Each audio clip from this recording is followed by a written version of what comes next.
Mitchka Saberi and Alexander Shuryepov, both graduates of the UCSB's Film and Media Department, have made a remarkable film, The Mother of Chernobyl, which will receive its public premiere as part of the Santa Barbara Independent Shorts this weekend at the International Film Festival as it gets underway. Mitchka is the producer and Alex the director of this film. As the title indicates, the story comes from the disaster of the meltdown of the Chernobyl nuclear plant in the late 1980s, a disaster that seemed to anticipate the collapse of the Soviet Union a few years later.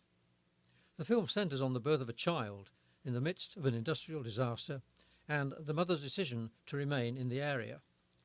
Alex's family actually comes from the Ukraine, and his mother and grandmother, who was a doctor, spent the summer following the disaster in the Crimea, after which they went back to Kiev. Alex also reflected on the tragic dilemma facing the young woman in the film and the curse of radiation. You know, those three words are almost like a horror story in itself, because it's, you know, with certain exposure to radiation, it doesn't necessarily have to affect the person that was exposed. It can affect their children, and that's a lot of Ukrainians understand that. And so just the image of a woman giving birth, especially for people who understand what Chernobyl is and the effects of radiation, they understand, you know, something's wrong, and that's kind of where the horror and the tragedy kind of begins with the film, is the understanding that, you know, this woman, not only is she cursed with, you know, the radiation poisoning that she was exposed to, but also her family and her foreseeable bloodline will also be affected by it. Why would that young woman stay in such a devastated place in those circumstances?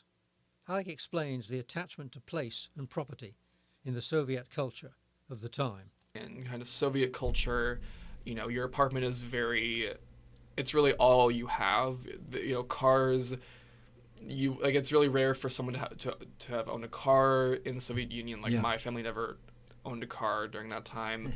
And those apartments you pass on. Like, my great-grandfather, who I'm actually named after, he was a general for the Red Army, and we still own, like, my extended family still owns his apartment that he lived in Kiev. And so, you know, all that stuff gets passed down, and throughout the film you start to understand through her relationship with her family why it's so important for her to stay. Mitchka went into some detail regarding the production process and the effort to make each scene, interior and exterior, authentic, to transport the viewer back into the Ukraine of that period. We started immediately casting, and simultaneously, like, we didn't have time to kind of separate all these processes, so we were driving all over Southern California looking for different locations that we thought would somehow convince the audience that we were in the 80s in Ukraine. So some of the locations are local to Santa Barbara. Some of the forest scenes are shot just 10 minutes from campus. The apartment is a student housing apartment, but the lake, we actually drove all the way to Lake Gregory, which is a little bit northeast of Los Angeles.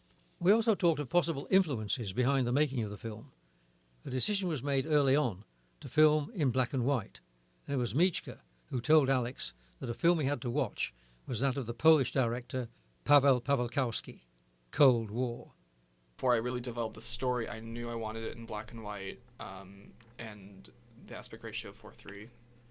And the first kind of influence was Tarkovsky, who was a famous Russian director. And I think the kind of reference to him is more in the story itself and not necessarily visually. I don't think the cinematography screams Tarkovsky, but I think the subject matter does, and I think the way the story is told does. Specifically, Ivan's childhood, which is a film about a Soviet Union boy during World War II, and that itself was very much a tragedy.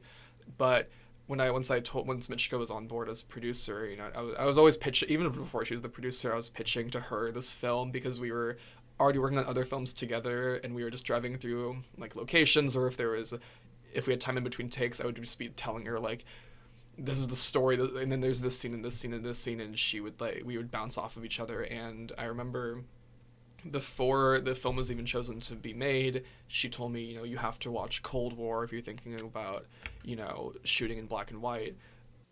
As for the musical soundtrack, it was Mitchka who took the initiative. So some of the most fun parts for me in terms of references was we had to use temp music for our premiere before we had time to get a composer.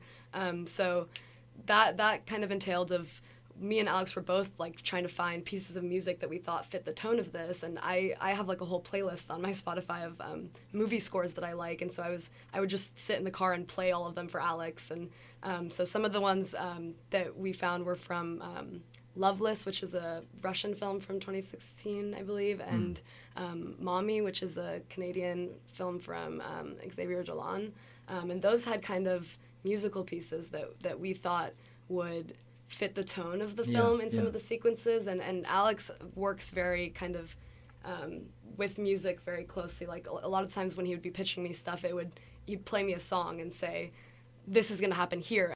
Alex also enjoyed the challenge of making this Ukrainian story in the US with Russian dialogue and a completely American crew. Actually, when I first came up with the idea, it was, this woman running away from supposedly a soldier in the Chernobyl forest area, and I actually imagined I imagined it as a silent film first, but as soon as I started to develop this character, it